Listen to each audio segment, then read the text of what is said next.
No. Listen, no tears. I know this is the last module and I know it's the last exam, but I'm still here. It's okay. Don't be upset. I know you don't want it to end. Remember that.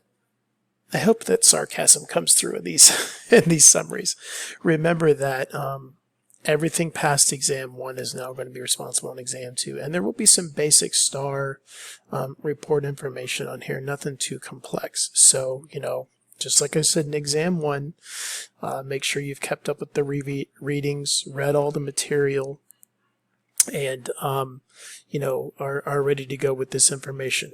Honor lock, the format that you saw for exam 1, it is going to be just about exactly the same format that you have for exam 2. So at this point, if you've kept up with everything and have reviewed,